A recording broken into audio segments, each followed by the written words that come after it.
along country roads at 111 kilometers an hour in the world's fastest bed. Edd China from Britain set a new world record in 2008 doing this. He specializes in the construction of completely crazy cars. That anything is possible. I do like exploring stuff. I'm very curious about how things work, and I really do love sort of dragging things together that shouldn't be together. Could I make a car that was nothing like a car but still be street legal?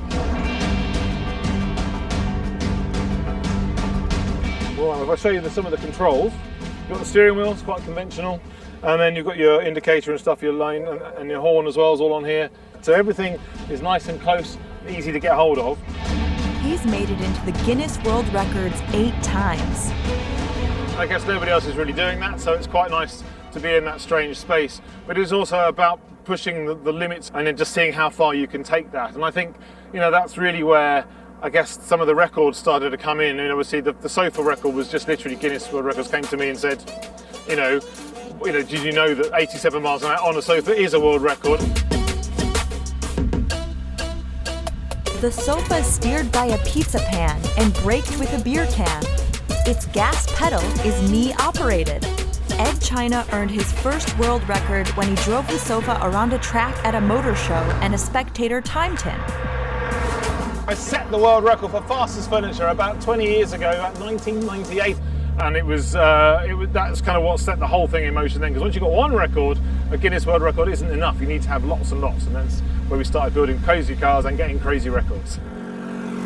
Like the world's fastest motorized bathroom, its fixtures and fittings are attached to a motorcycle frame.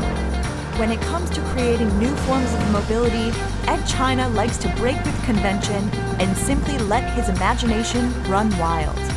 Creations like his mobile orange are the result. He's constantly updating it. So what I might do is redo the vinyl on the inside and actually get it printed so it looks like the inside of an orange. It'd be rather nice. We're going to add a little bit of scent as well, maybe with a magic, sort of a tree or something, or jelly bean, and give it that really nice kind of orangey scent. Edd China studied engineering product design. He became famous as a car expert on a British TV show, and for over 2 decades he's been constructing his mad machines near London by hand. So this is it.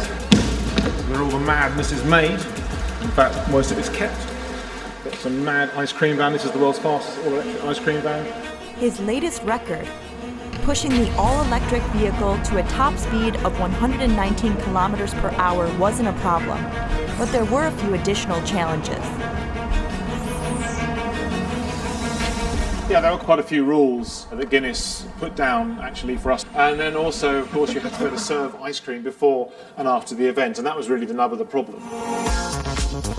That's because he had to develop a new technology to allow his ice cream machine to run on battery power rather than diesel.